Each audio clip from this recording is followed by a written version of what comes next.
Good afternoon. How are you?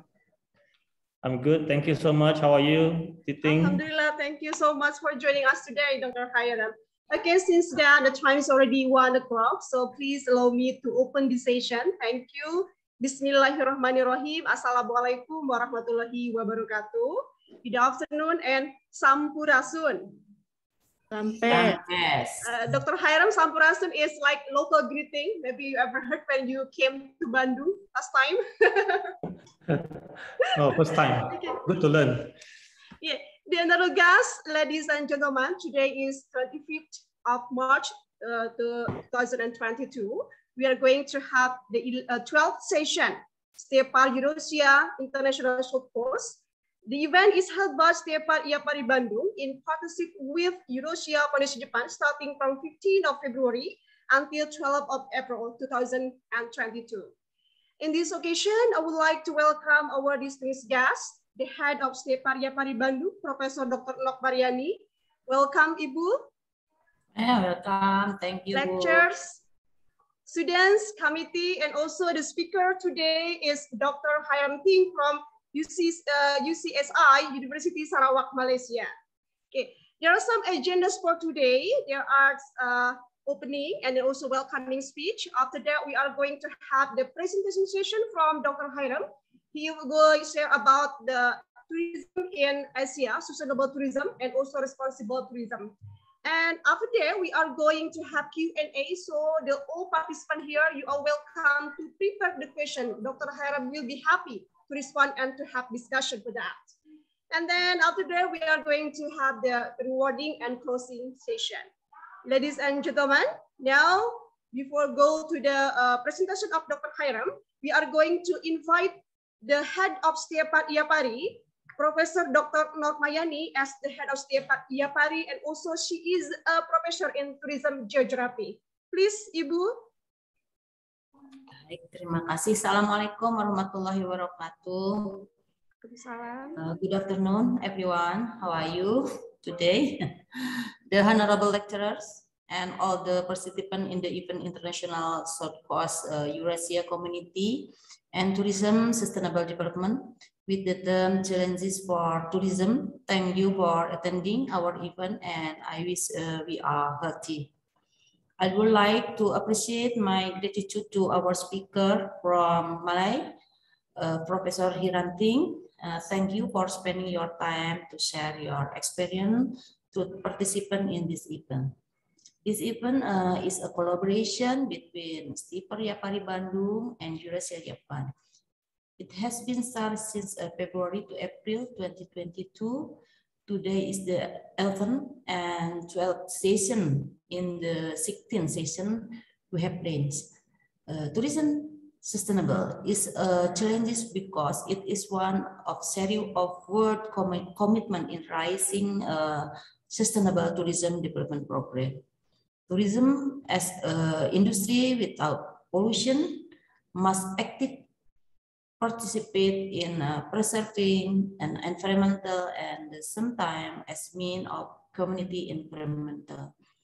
I think in the previous season we have discussed sustainable tourism in Malay, and the speaker from the season will be present with another countries. I think from UCSI Malaysia, it will be continue to Hong Kong, Japan, and Turkey next week. Therefore, once again, I would like to thank you for your participation, and I do hope that the cooperation will be continuous with other program. And enjoyable learning for the participant with this seminar. Thank you. Assalamualaikum warahmatullahi wabarakatuh. Waalaikumsalam warahmatullahi wabarakatuh. Thank you very much for the welcoming speech, Professor Dr. Nok Mariani. And now let's have the presentation. But before we go to the presentation, let me allow to introduce Dr. Hiram. Let me share about the short biography. Okay, hopefully everybody can see it. Okay. Dr. Hiram Ting now is the Associate Professor, Faculty of Hospitality and Tourism Management, UCSI from University of Malaysia. And now also he is Ambassador of Emerald Publishing in East Asia region, Vice President of MAG Marketing in Asia Group Scholar, the chairman of the Sarawak Research Society, and also managing editor of the Asian Journal of Business Research. Wow, great. Okay. And also the editor-in-chief to the Journal Responsible Tourism Management. Academy leader in Southeast Asia Academy. And we have seen the Google Scholar is very great. And I have seen that's about 4,000 citation index. His papers are published in index journals, including the Internet Research, Scopus Q1, and SACIs. And his research expertise are in marketing, consumer behavior, responsible tourism. Okay, the students, ladies and gentlemen, please welcome Dr. Hiram from UC Malaysia. Please. Thank you so much for the introduction. Appreciate the opening word from Professor. It's a pleasure to be here with you online. It would be better to see all of you in person. I like Bandung a lot.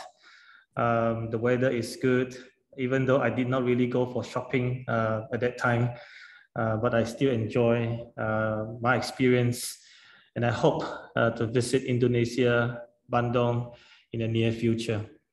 If I can share my slides.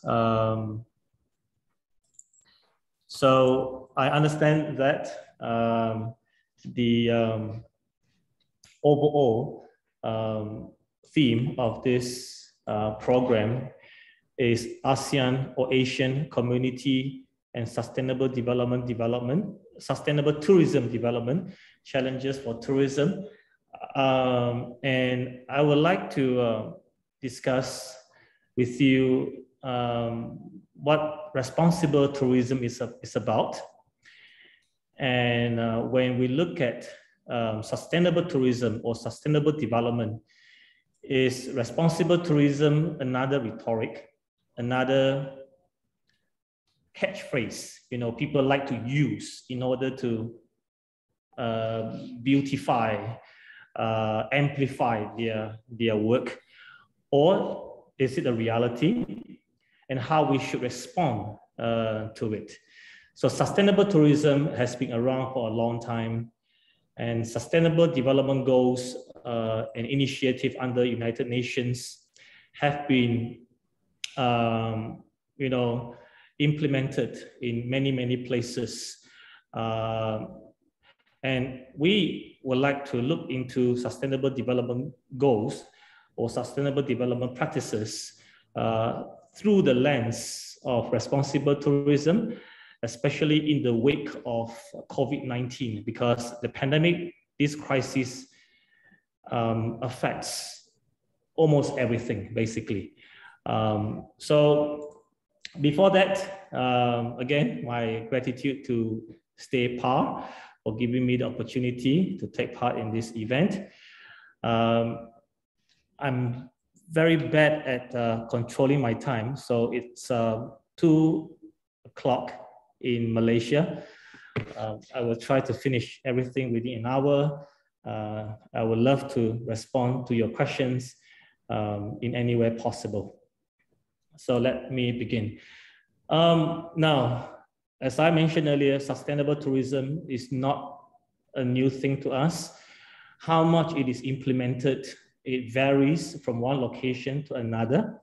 Similarly, the word responsible is not a new term. Example, if you look at the slide, One Planet Vision for a Responsible Recovery of the Tourism Sector, Sustainable Recovery of Tourism in Protected Areas from the COVID-19 pandemic. This applies not only to protected areas, it applies to many other aspects of tourism, hospitality services. What I want to highlight is when we talk about responsible recovery, what actually it is. So much has been said about tourism restart, tourism recovery, tourism rebound, tourism reset. What are they actually? So what kind of recovery are we expecting? You know, some people, they traveled a lot before the pandemic. So for them, they want the COVID-19 to go away. They want the borders to open because they want to resume traveling. That's why there is a term called tourism revenge. I can't wait to travel again, to go to places, eat local food, do all sort of things that I want. Is that the recovery that we are looking at? Is tourism in crisis due to the pandemic? This is another question. Now, apparently, because of the pandemic, because of this crisis, tourism industry is badly affected. Same goes to Southeast Asia. Many of our countries rely on tourism activities. Many destinations, many communities rely on tourism to generate income, to generate economic activities. So in a sense, it is correct by saying that COVID-19 affects tourism industry, tourism activities. But what is actually in crisis? Now, if there is one thing that COVID-19 teaches us, it is that people are so connected in such a way that this virus can be spread easily. And it only takes one person, irresponsible act, careless act, to spread virus to hundreds, thousands of people. So on one hand, human connection is an issue. On the other hand, we cannot live in isolation. Technology definitely helps us to stay connected. And we have to stay connected in order to overcome the pandemic together. Individually, we can only do so much to overcome the current crisis, to allow borders to open safely, to allow traveling, tourism, hospitality activities to resume in an appropriate manner. It requires cooperation from different stakeholders. It requires a collective effort in order to weather the storm, to become resilient, and to do better, to build back better. So this is the issue. It seems that this virus is a result of human action. But the thing is, we need human actions at the same time to overcome the situations. I hope you get the point. I hope I did not confuse you. All this shows the fact that human action is fundamental, is key to ensuring tourism will be reset, will be rebuilt, will be recovered in a healthy, in a sustainable manner. We have world leaders discussing about policies. We have tourism authorities discussing about traveling SOPs, procedures, measures. We have declaration, we have pledges, we have commitments. All these are necessary, but at the end of the day, what is required is action. What is required is collective action in order to realize all these declarations and commitments. And these actions required human cooperation. So what is actually in crisis? If tourism is in crisis, as I mentioned earlier, COVID-19 exposes that we have to stay connected, but we have to stay connected in a responsible way. Human action causes the problems, but human actions are required in order to overcome the crisis and to build our society, our community better.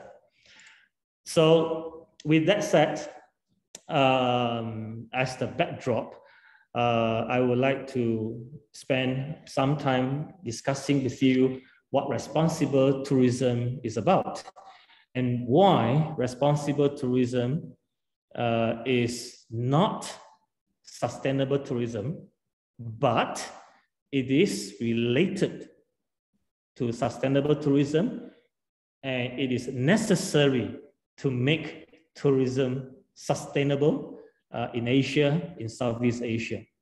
So as a scholar, one way for me to communicate is through publication.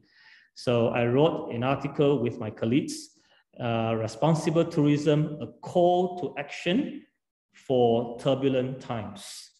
So we are having turbulence, and this is a time not only for more dialogues, not only for more discussions, it is also a time for action.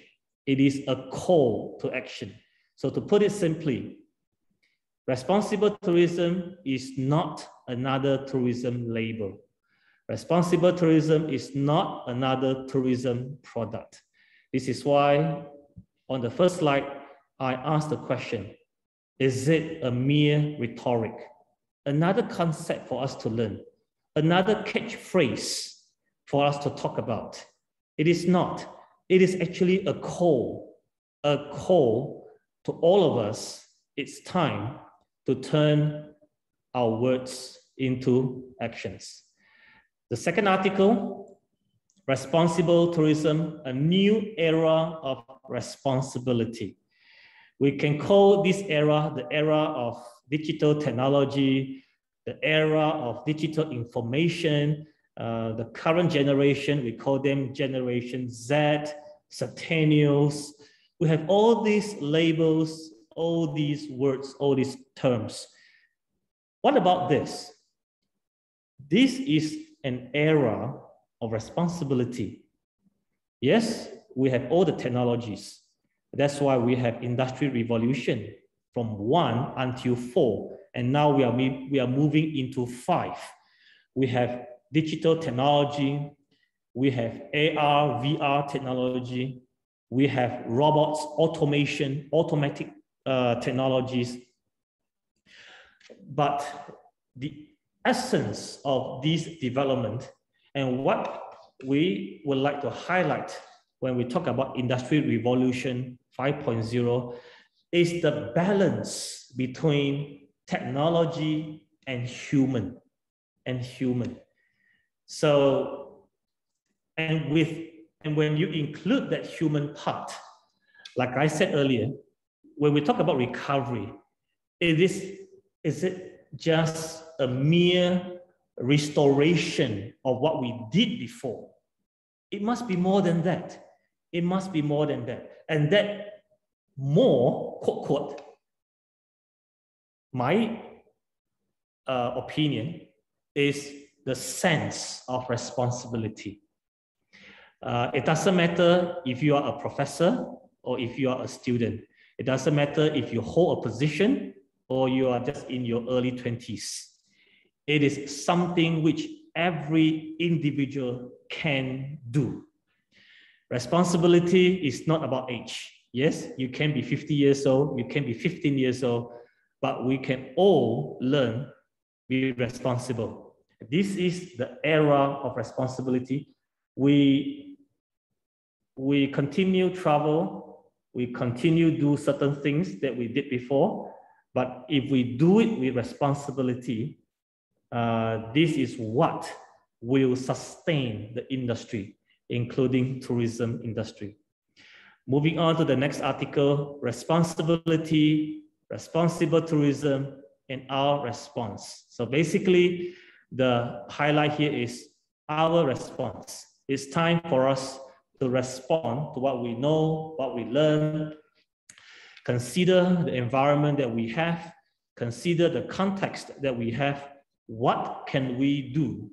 Even though it is something minor, even though our effort is little, it is never, never insignificant. I always like a quote. I forget where it is from, but anyway, I get it from Google. It sounds like this: I may not be able to do great things, but I can do many little things in a great way. For me, that is responsibility. Very briefly, as I mentioned earlier, it's not a tourism product. It's not like ecotourism, you know, geotourism, recreation tourism, wellness tourism. It's not. It is a call, and it is an urgent call. And it requires us to understand local cultures, history, and social issues when we travel. So tourism, if you use one word to describe what it is, I remember I was asked the same question. I was not the only one, but there are a number of people. If you use one word to describe tourism, if you use one word to describe traveling, what would it be? You know, some people talk about visiting, some people talk about experience. You know, it's all good. I agree with them entirely. As far as I'm concerned, the most, you know, the strongest word that I have is connection, connecting. So next time when you travel, do you travel merely to visit, or you travel to connect? If you travel to connect, then you will be interested to learn about local history, local culture. You will take opportunities to talk to local people, to make friends with them. Even before you travel, you already do some background search about the places, the destinations that you will visit. Because the more you learn about it, the more you appreciate when you are there in person and you know what to look at. Yes, you can take selfie, nothing wrong with it. And you like to find selfie spots that will generate hundreds of likes. You know, you can do that, nothing wrong with it. But if you know the place, you would spend your time more judiciously, you know, to look at things, to learn things about the place, about the people. So that is the sense of responsibility that we are talking about. And Professor Godwin, who is dubbed as the father of responsible tourism, comes up with this statement, and I like it a lot. It is about making better places for people to live in and better places for people to visit. Okay, a simple quote, but it basically explains the essence of responsible tourism. It involves multiple stakeholders, not only the visitors, but also the local community, but also governments, tourism, hospitality, practitioners, how we can work together in unison in order to develop the destinations in a responsible way. It is a win-win situation for every party, every individual. And last paragraph, it is about taking responsibility and actions. Okay, so this is what I mentioned earlier. And when we talk about sustainable development goals, 17 of them, and there are so many you know, strategies, focuses. Now, different countries, different destinations.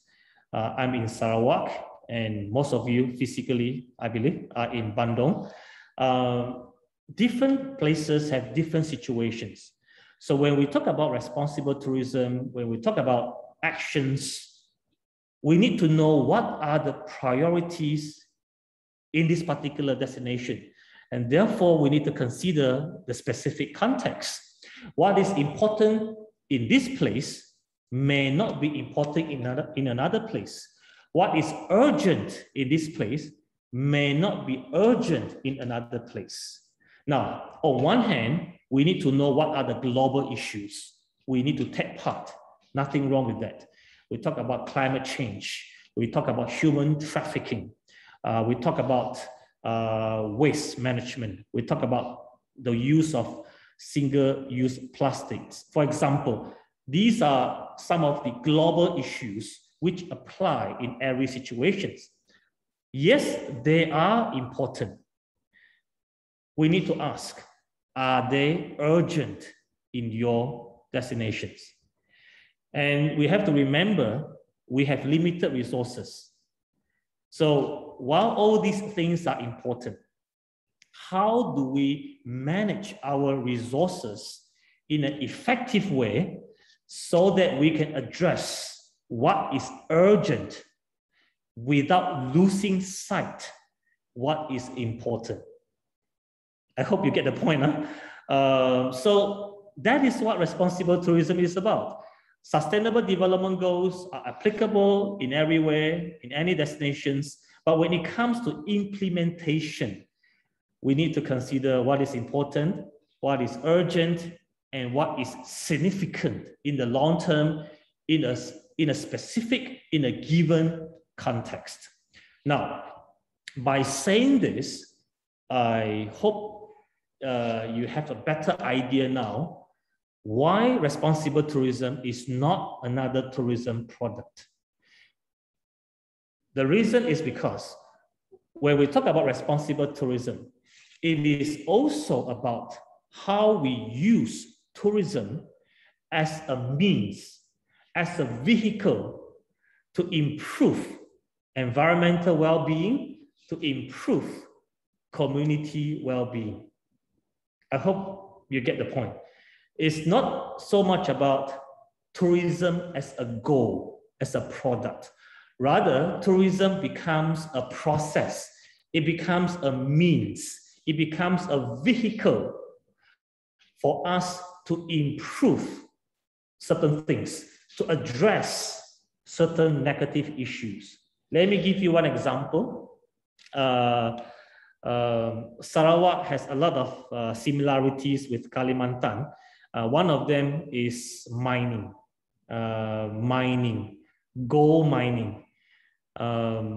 Now, because of gold mining and also because of the pandemic, there are many illegal activities. People cannot move around, and therefore illegal workers see this as an opportunity to go to the mining areas in order to extract all these minerals. So what can you do? We reported this to the enforcement officers. Enforcement officers did what they could.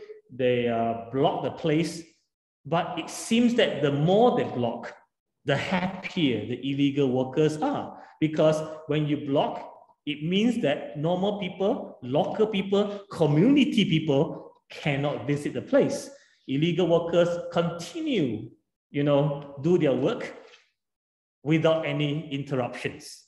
So something is done, but actually it is not really effective.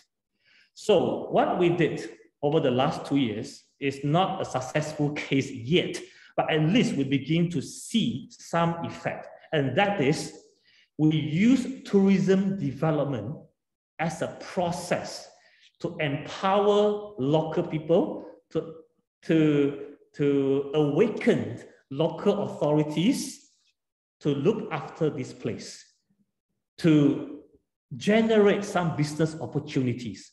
And because of that, local people become involved. And because of that, directly, indirectly, it reduces illegal activities. Now local community members are involved. They do business. Directly or indirectly, they become the stewards, the custodians of this place.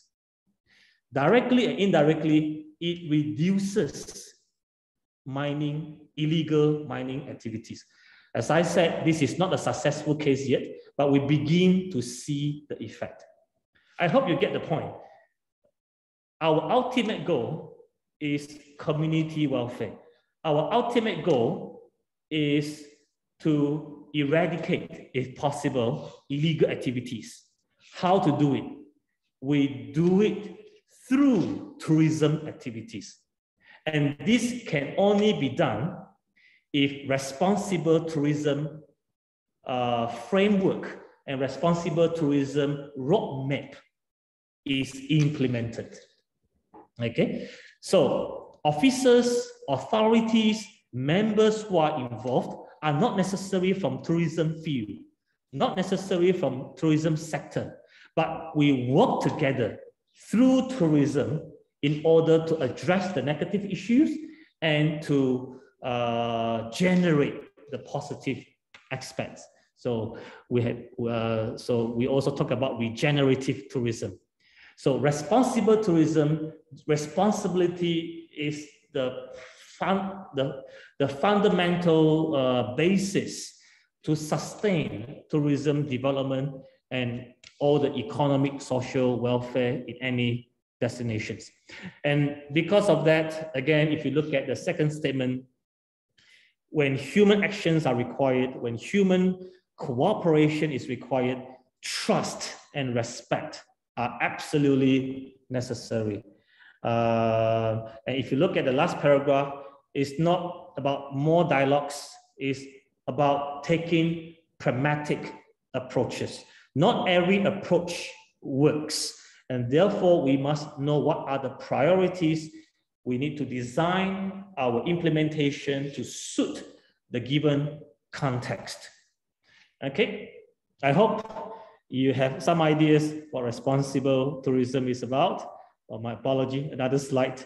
I will skip the first part because it's more about the theoretical development of responsibility.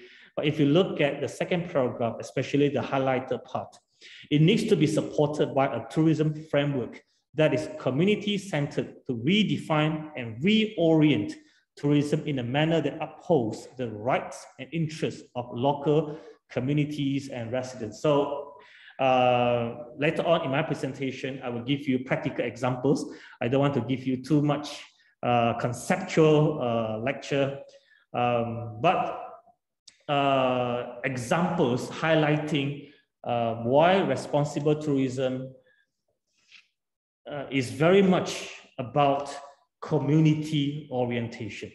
Last paragraph is about education and training. And I understand that most of the participants today are students, and therefore I would like to say a few words to the students, to the young people. It's never too early, it's never too young to be responsible, to be accountable. And it begins with you right now, right away. The sense of responsibility must be developed.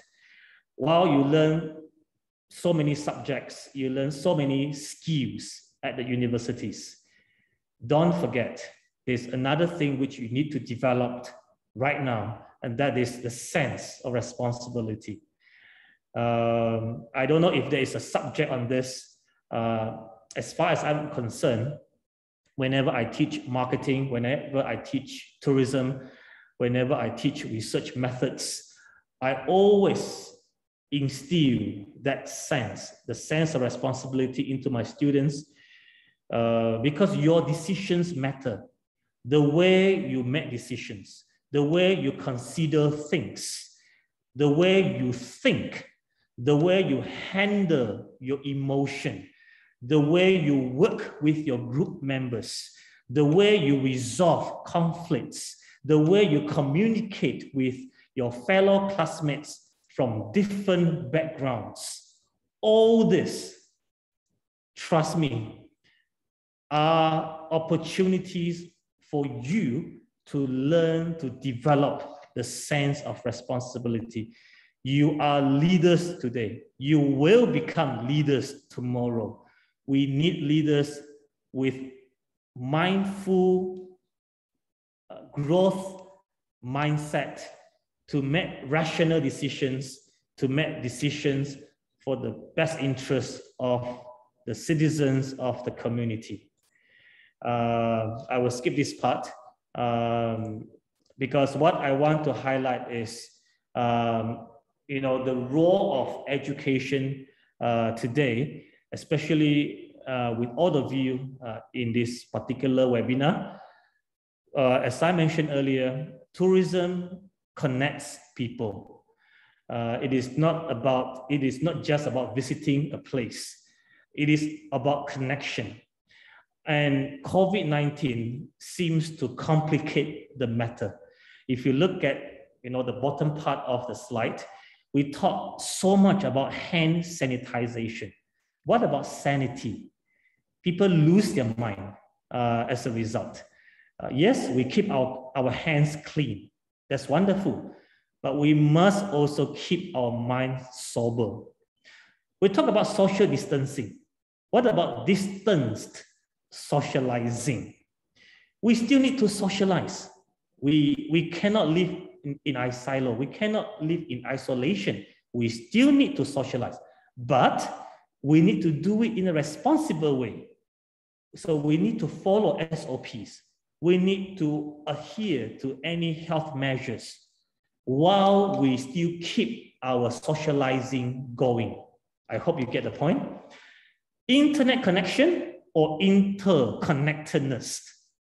Yes, digital technology connects us, but digital technology can also potentially disconnect us.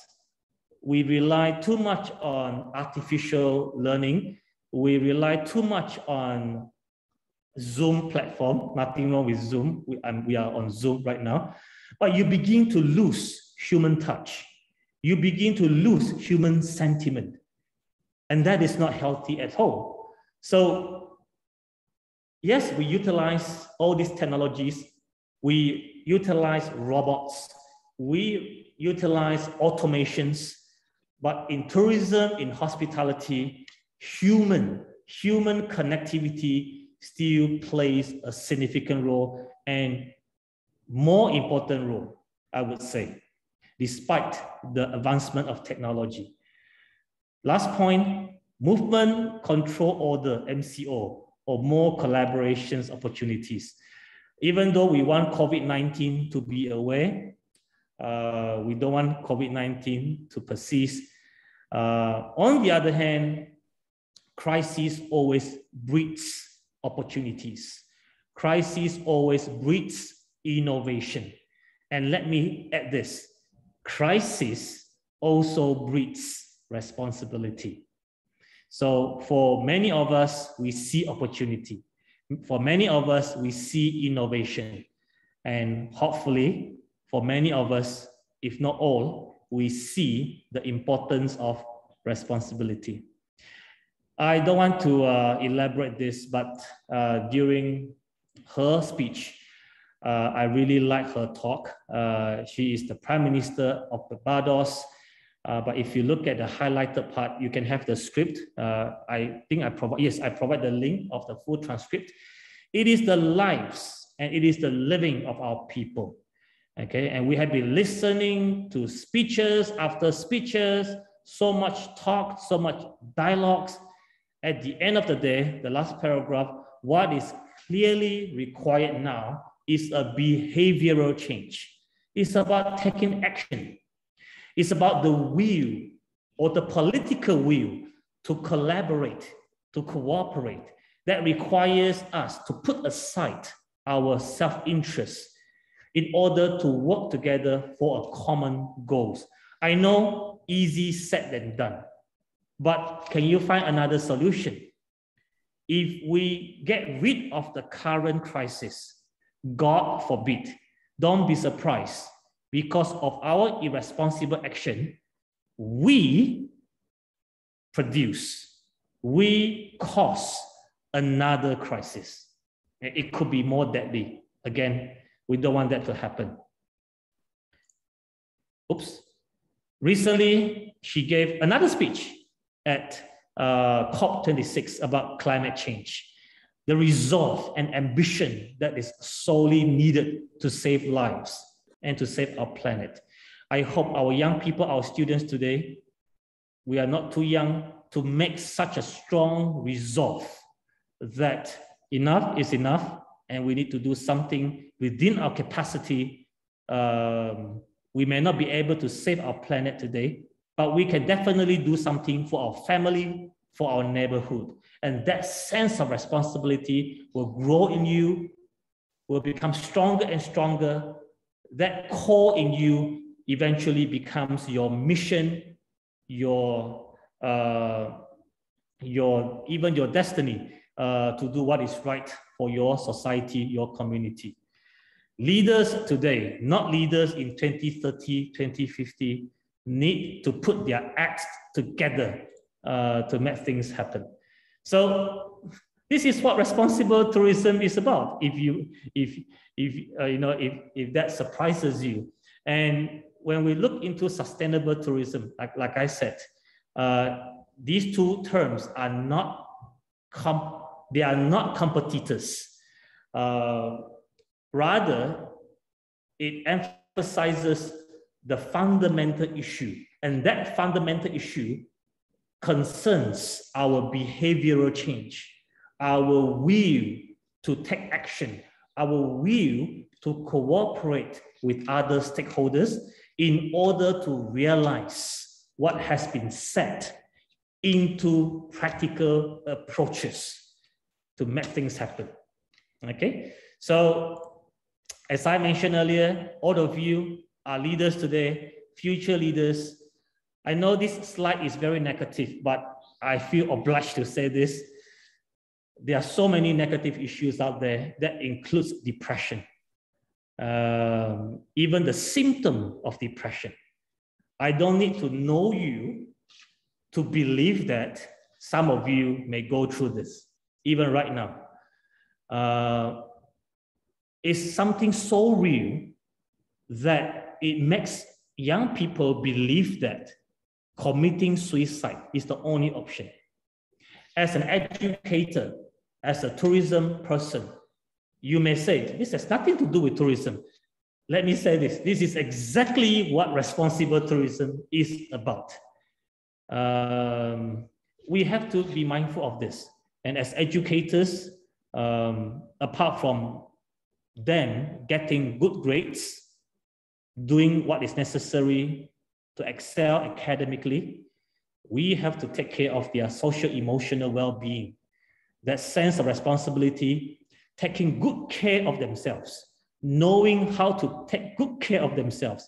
At the same time, knowing how to take good care of the people around them, the environment, the nature. All this, again, are related to responsible tourism. I will not go through this, but these are things that we as educators can think about in order to work with our students in such a way that they not only excel academically, but emotionally, responsibly, they also grow as a leader, as a person, as a human being. Okay. All right, I will skip all this. There are many youth leaders. These names, these pictures are real leaders, real cases. But I don't have time to tell you story. Okay, telling story will be a lot more interesting. This is another recent paper that I wrote with my friends in Southeast Asia. If you look at the names, Lenny is from Indonesia, Sochi from Cambodia, Anne from Thailand, Khan from Vietnam, Rasmi from Vietnam, Santi from Indonesia, Vietnam, Cambodia, Andrea, Vietnam, Sharifa, Malaysia, and me, Malaysia. So we did a study about responsible tourism in Southeast Asia, and we came up with this framework. If you are interested in reading, that is the link for you. But in general, we provide an initial framework. This is not the final framework, but an initial framework. What, responsible tourism is. Again, a few things I'd like to highlight. Number one, why it is related to sustainable tourism. It is not a competition, it is related. That's why you see economic growth, social, cultural development, and environmental well-being. It's related, they are related. And responsible tourism has macro level and micro level. Why? It not only concerns individual action, it also concerns organization, collective action. And if you go further to the right side, what we need to identify who the stakeholders are, because it requires cooperation. Also, it requires us to identify what are the priorities. Remember the 3 words I mentioned earlier? Number 1, what is important? Number 2, what is urgent? Number 3, what is significant? What is important? How much? What is urgent? How soon? What is significant? How long? I hope you get the point. Huh? So this is something that we consider in order to decide, while we have the worldview of global issues, we want to make sure, given our limited resources, what we should do first, what we should do second. Okay? And if you look at the bottom of the framework, these are the foundations that you cannot ignore. Respect, trust, cooperation, value co-creation, community orientation, which I will talk about at the end of my presentation, effective communication, and finally, adaptation to the contemporary setting, the dynamism of our environment, as well as innovation to persist and to see things through. So I will end my presentation with an example in Sarawak.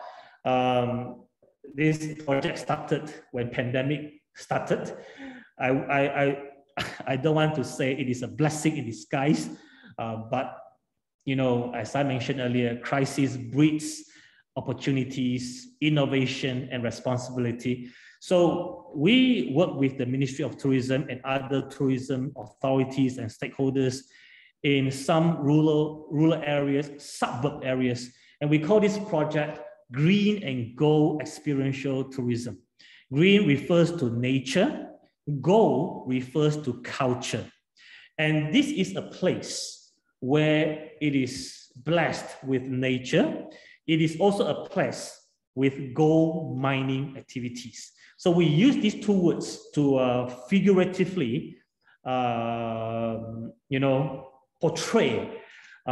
Yes, we have the outward green, we have the outward gold, but intrinsically, in a more profound way, the nature, the culture, the history of this place is something that we need to preserve. Yes, tourism is the product. Yes, tourism is a goal. At the same time, tourism is a process for us to do something with the local community. So we do this project, it is still ongoing, and we also write papers. Not only they are published in journal articles, they are also published in newspapers. The reason why we do that is because we use newspapers to purposely communicate our message in order to generate awareness to the public, number 1. Number 2, to purposely put pressure on authorities. And it works. And it works. We purposely use newspapers to communicate our message, to put pressure on authorities to take action. Listen to our call. Listen to the voice of the community, and let us find a time to sit down and talk. So it works, and we continue to do that. But anyway, for this particular project, for responsible tourism to work, community orientation is a must. It's a must. And for that, we come up with this framework. There are 6 aspects. Number 1, we have to, my apology, this point is not revised. If you look at the diagram, number 1 is about communication with the community leaders and the community members. So we went to the place with the approved projects by the ministry. We have terms of reference. We have objectives. Yes, we have all this. But when we went to this place, we put aside all these terms, we put aside all these objectives. The first thing we do is we make friends with the local leaders. We want to listen to them first. We want to earn their trust to become friends with us. You know, when we went there, they had every right to believe that, you know, this is another group of people who only come when they have grant, who only come when they want to fulfill their KPI. After 6 months, after 1 year, they will be nowhere to be seen. You know, they have every right to believe that because it happens so many times. But we want to make sure we persist, we listen, we went there because we love them, we are interested to know them, we want to be friends with them.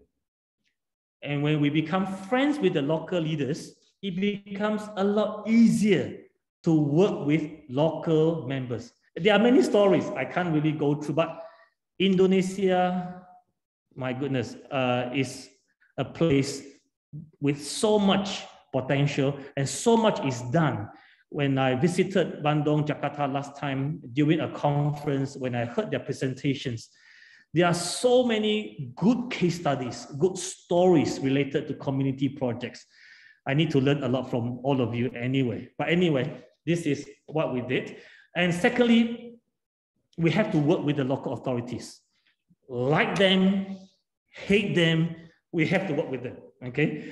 So to cut the story short, we discussed with the tourism authorities, we talked to the city council, local authorities, YBs, YB Yang Berhormat, meaning, you know, those who are elected as the leaders in that particular constituency. So we work with all these, you know, agencies, authorities, in order to facilitate our project and to let them know what our project is about. Also, through us, to let them know better what are the voices of the local members. Some time ago, we went to a cave with the local authority. They brought landscape engineer, landscape architect. You know what happened? When we were there, they look at the caves, they look at the mountain. And for landscape engineer, I mean, it's their profession, nothing wrong with that. You know, they talk about removing these trees, building bridges to the cave, you know, this and that, build a car park down there. I was there. Another person from forestry department was there. Another person, he was the chairman. He is the chairman of Society of Wilderness. He was there. 3 of us were there in the discussion, trying to balance the conversation. No, you cannot do this. It will affect the ecosystem. No, you cannot do that. It will affect this and that. So you cannot build car park here, and you should do this. What are the alternatives? So a lot of discussions. It is in such a, you know, coordinated, I would say, situation, even though it still remains to be seen what is the final, you know, design of the place. But at least we made our voice heard. And as a result, a WhatsApp group is created to facilitate more communication between different stakeholders. It may seem that it complicates the matter, but actually it is not. We all want good thing for the local community. We all want good things to happen in that destinations. This communication facilitates the process. And that allows local authorities to do things in a holistic manner to preserve the environment, also for the benefits of the local people. Okay, the third point, we conduct a lot of community-based programs. In Bahasa Malaysia, we say gotong royong, communal activities involving local members, doing things together to beautify the place, to generate economic activities. So we cannot wait for big events. There must be small events to keep the momentum going, okay? And that includes capacity building programs, talking to housewives, talking to local vendors, what else they can do you know, to elevate, to improve their business activities. Now, next point is actually interesting. Elderly consultation. For many older people, elderly, you know, they can't help to think that they are the forgotten generation. They are the forgotten cohort. They cannot do much. You know, they just sit at home, do a bit of, you know, walking, talking to friends. I'm not saying that all elderly are the same, but in general, especially in the rural areas. So when we approached them and we told them, as far as responsible tourism is concerned, you all are national treasure. National treasure. National treasures, where do you keep? You keep them at museum. Let me tell you, where do you find them? Not only in the museum, they can also be found in rural areas. Why? Because they are the, how should I put it? The culture and heritage personified. You know, they express what this place is about. So we told them, you are national treasure. We want to hear from you. Please share with us your story. So they are surprised. One of them, he was even moved to tears, because how come this bunch of young people, for me, you know, even though I'm quite old, but to those people, I'm still young anyway. So he was surprised why these young people are so keen, you know, to listen to my story. So we recorded, we wrote articles, we preserved all this. Of course, we need to verify all these facts and figures. But this approach, you know, rejuvenates all these elderly, and we get so much inputs from these people. So this is something that we will continually do. Of course, more can be done later, but I will only say so much for the time being. Next one, I think this does not need any introduction. Women empowerment. Okay, to keep it short and brief, we contacted housewives to identify their skills, what they do. We contacted female vendors, you know, selling things, doing things in the open market. So, and we organize programs to empower them.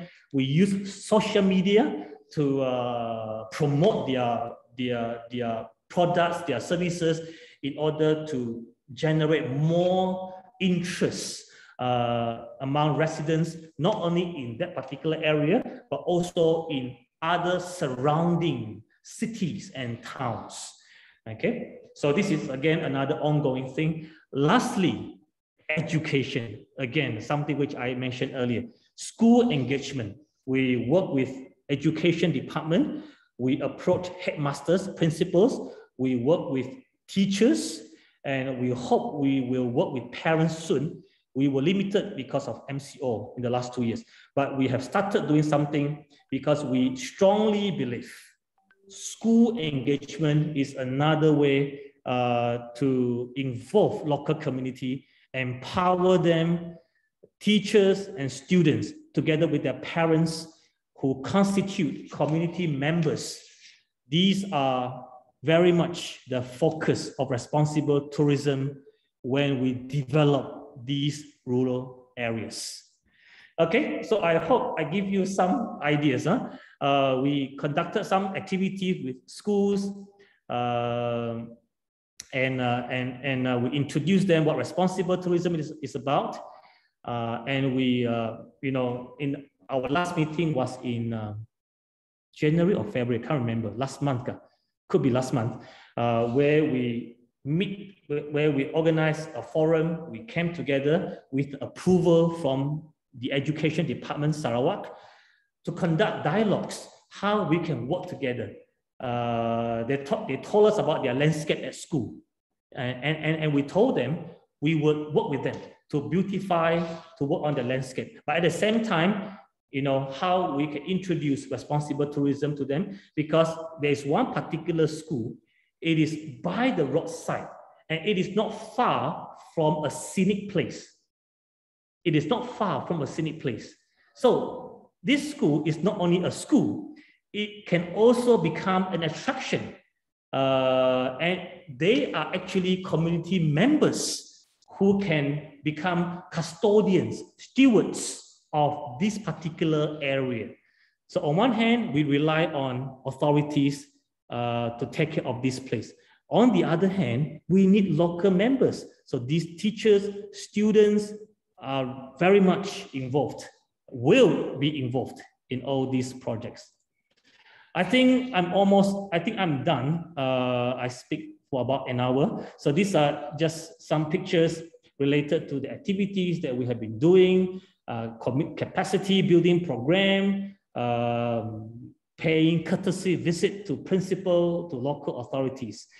And we developed some icons, if you can see on the left side, based on this project. What are the responsible behavior that we should look into? So this is still a work in progress, under construction. So there will be more icons soon showing what are the responsible behaviors that we can consider in order to realize responsible tourism in a sustainable manner in our local destinations. So these are some examples how we publish our work using brochure, flyers, journal publication, newspaper, online news, so on and so forth. And this is a journal which Ms. Titing introduced briefly earlier, Journal of Responsible Tourism Management. I currently serve as the editor-in-chief. If you have any interesting case studies, please consider this journal. Okay, let me know that you are one of the participants. You will get fast-track review. Okay, we organize a lot of international conferences, webinars. We also arrange programs for students, for young people in Southeast Asia. So in the future, if you would like to join one of them, again, just let me know, or let the organizer know. Ms. Titing knows what I'm doing. So at the end of the day, it's all about empowering young people to be responsible, and tourism is a means for us to demonstrate that it's not too early, not too young for all of you, for all the students to be responsible leader today. This is a conference in September. Well, I welcome all of you to join either physically or online. Okay, so these are just conclusions, some takeaway. Let me read the last three. Number 8, empowering our youth to be responsible leaders is pivotal to sustainable future. Number 9, responsible tourism sustains tourism. And lastly, responsibility starts with me, with you today. With that said, thank you so much for giving me the opportunity to share something that is close to my heart to all of you in Indonesia. I hope you find it useful. Back to you, Ms. Titing. Yes, thank you so much, Dr. Hiram. Very comprehensive presentation, because you are explaining from concept to practice. Okay, now it's time for us to have more discussion. So I would like to invite all participants, students, lecturers. You can also ask directly or write in chat box, please. Oh yeah, this is a question from Graciela. Graciela, hello, Prof. Hiram Ting. I'm Graciela Audia from Tourism Management, semester 6. I have a question regarding the material you described. If you become tourism minister, wow. Okay, how do you develop responsible human resources? A great question, I think. In some developing countries, perhaps the biggest challenge in tourism is the low level of human resources. Thank you, Graciela. Please, Dr. Hiram. This is the question that I've never thought about. Miss Graciela, bravo to you. This is a really tough question. I don't think I want to be a tourism minister. Let me put it that way. But if I were to be a tourism minister one day, the first thing I would do, in principle, is that I would have to identify who are all the key stakeholders. And I must arrange within the power, the authority that is given to me to facilitate dialogues, to facilitate discussions with all these stakeholders in order to come up with frameworks, roadmaps that are useful, that are feasible, that are workable. Is it difficult? Is it challenging? Yes, it is. But in principle, I think that would be the first thing that I would do. Now, in general, I believe most tourism ministers do the same. How effective it is, it remains to be seen. I personally cannot judge, cannot comment too much. But in principle, this is what we need to do. And if we look at the forums, the summits by all the leaders today, including those in the tourism industry, we still feel that in terms of actions, a lot needs to be done to intensify, to ratify. So if we are given a position, if we are in that position, we need to make sure all the policies and measures must not remain in the boardroom. It must be mobilized into practical actions. And as a minister, I think he or she or me need to make sure that has to happen as well. Back to you, Titing. Okay, thank you. Thank you, Graciela. Okay, one day after you graduate from Stepar, will be the tourism minister. Yes. Okay, I saw Fahmi raise hand. Please, Fahmi, do you okay, are you going to ask directly, please? Fahmi Ardiansah, yes.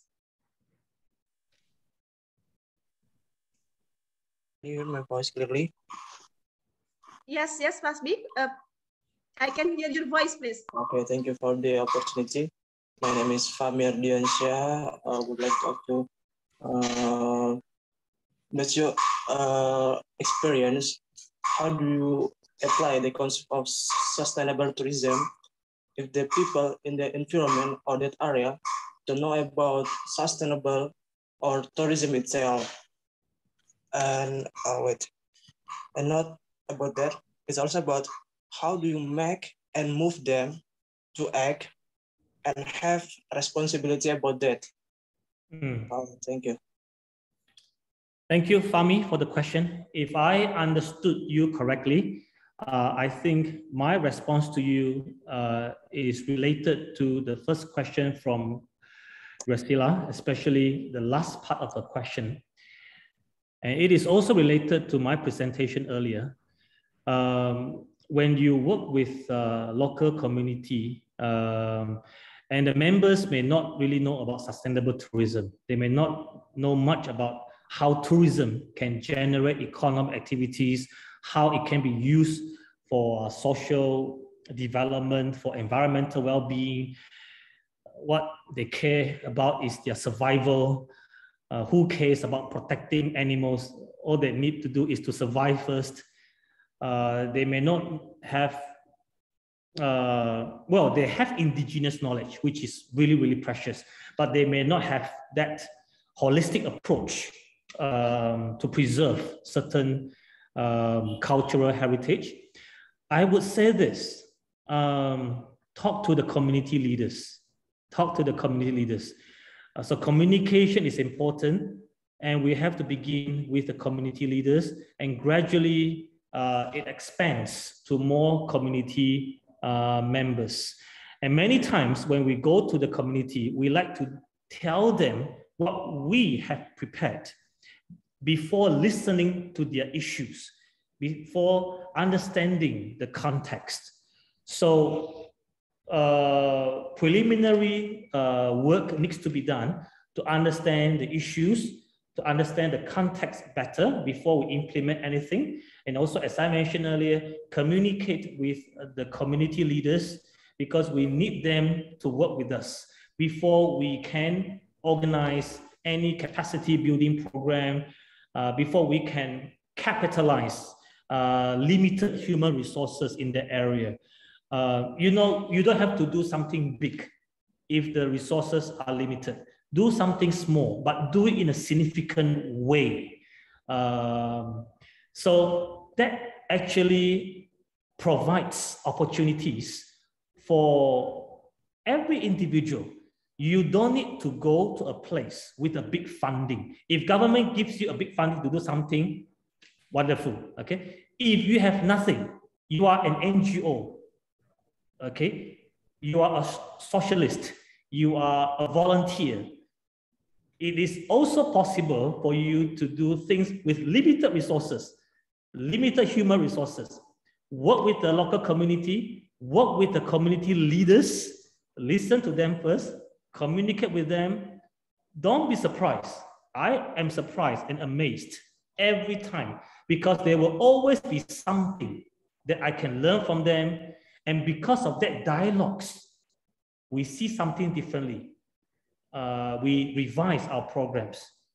And at the end, it's not about us completing what we wanted to do.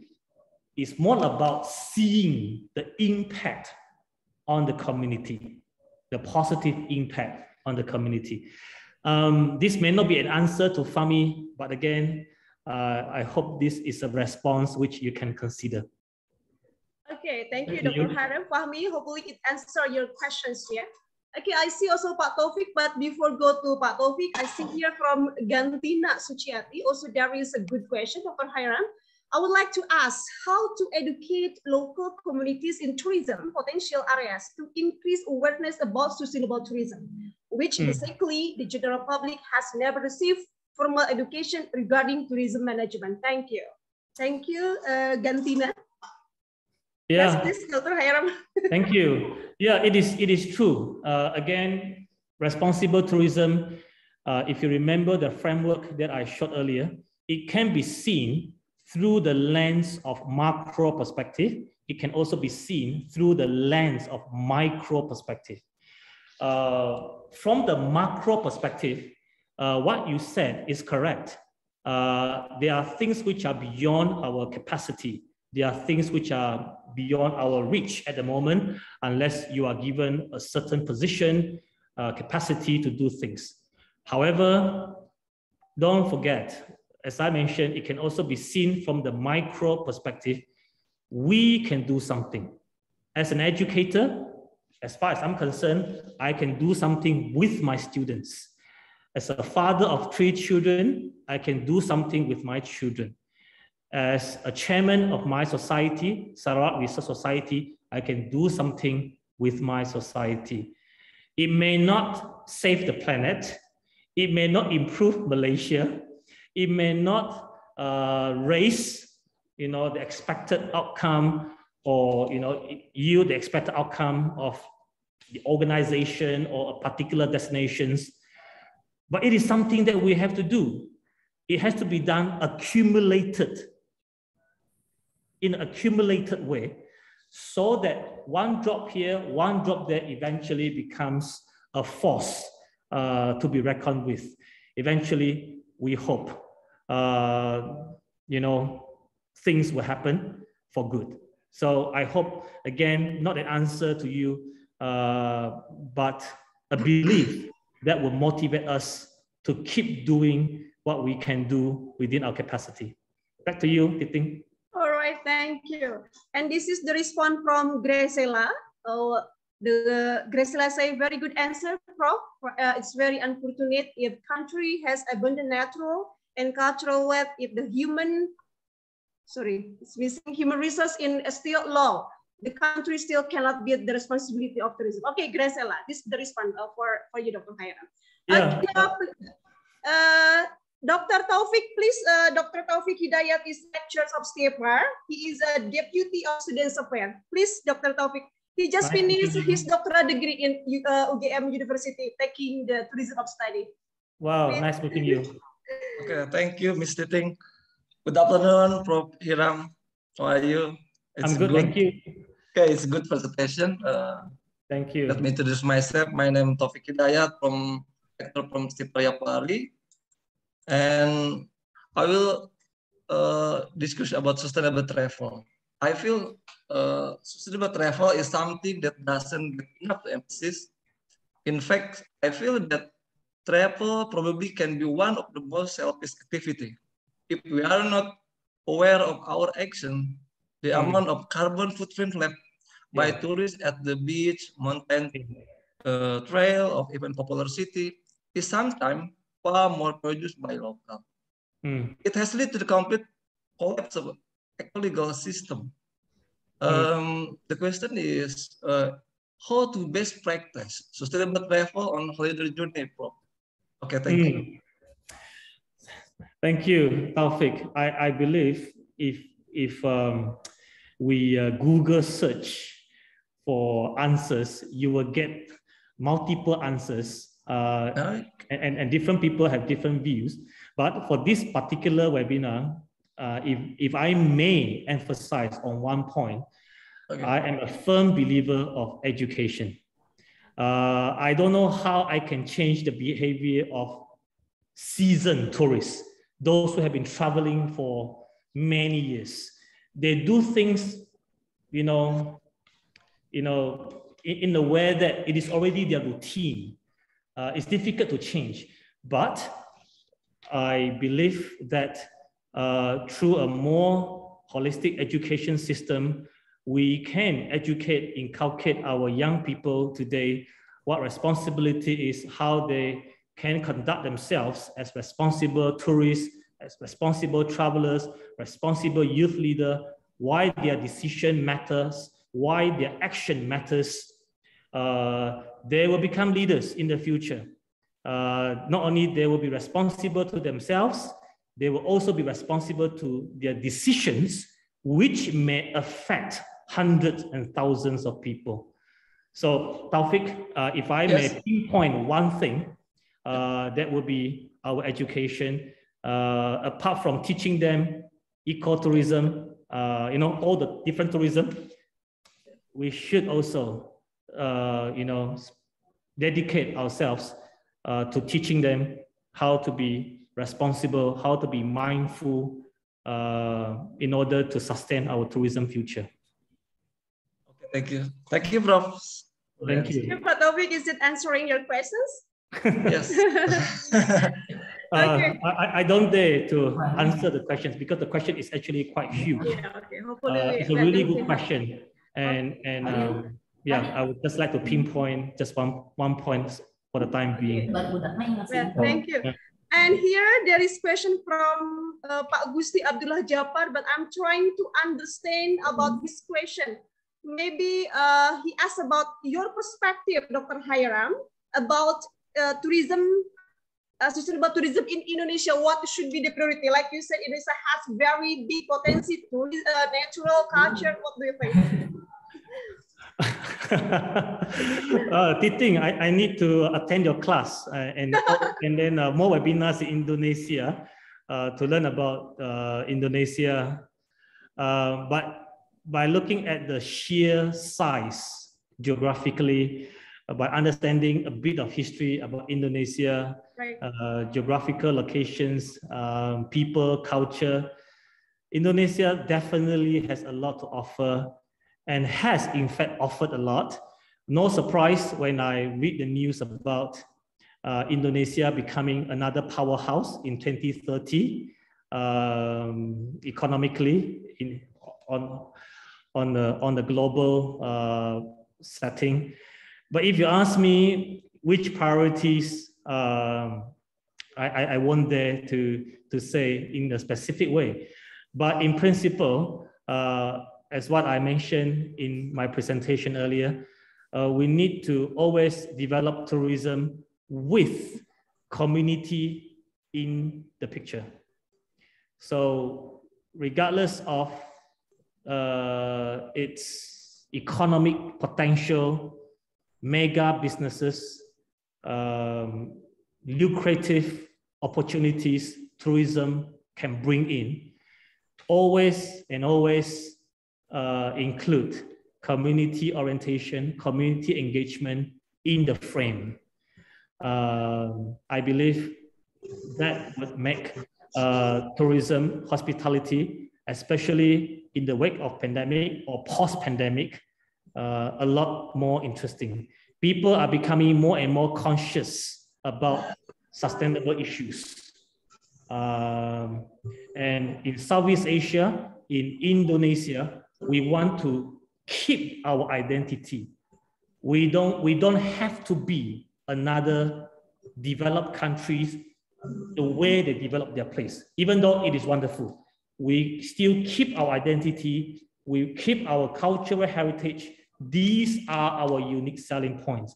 And for that to happen, every construction, every development must have community in the frame. So that will be my take in response to your big question. Thank you so much, Dr. Hiram. Is there any other question? I'm sorry, Mr. Hiram. Oh yes, Agusti, please. Do you know in Indonesia many natural objects of tourism and culture of tourism? And in Indonesia, we have this symbol Sabta Pesona. How to, I know about we have to progress the object or suprasabta. It's the domain of the focus our development. Yes, yes. All right, thank you. Dr. Hiram? Object wisata. Totally agree with you. This is something that we have to work in tandem together. Thank you for your comments. Okay, thank you, Pak Gusti. Sabta Pesona is 7 principles in our tourism regulation in Indonesia, like cleanliness, kindness, and the other things. Thank you. He is the elderly consultation candidate. Yeah, so we have to consult him for more insights. Of the progress in Indonesia, we have the many program for tourism development. Yes, yes. In addition of the sustainable development, how we can choose this priority. Yeah. Thank okay. you. Thank you, Pak Gusti. Yeah, like Dr. Hiram says, that culture, nature also can be part of the tourism potential in Indonesia. Exactly. Exactly. All right. Okay. Wow. I feel so happy as moderator today because the audience feel engaged, Dr. Hiram. The students, lecturers also share point of view. Okay. And I would like to introduce also Ibu Nova behind this program. She is the team leader. Ibu Nova, say something please to Dr. Hiram. Hello, Ibu Nova. Hello, Dr. Hiram Ting. Very pleased to have you here. Thank you very much for your time, for sharing your knowledge and to our students. Thank you very much. Thank you so much. Thank you so much, Ibu Novariana. And now the time to conclude something. Actually, very interesting. The statement from yourself, Dr. Hiram, that responsibility tourism starting from me. Okay, so everybody has on responsibility. Okay, so everybody, students, lecturer, and everybody here also starting from small thing but big impact for our life in our surrounding. Thank you so much. All right, okay, very wonderful session. Now the time for wording, and then please team IT to share the e-certificate and will be delivered by Professor Dr. Nok Mariani as the head of Stepat Iapari. Please, Ibu. Ibu, suaranya mohon maaf masih di unmute. Okay. Yeah. Okay. Thank you very much, Prof. Hiram Ting. Meaningful information and interesting experiment. I think about responsible is the way of thinking, way of approach, way of our collaboration and collecting action and process for save our planet and sustainable the world. And now I would like to give a certificate appreciation for Hiram Ting from UCCA.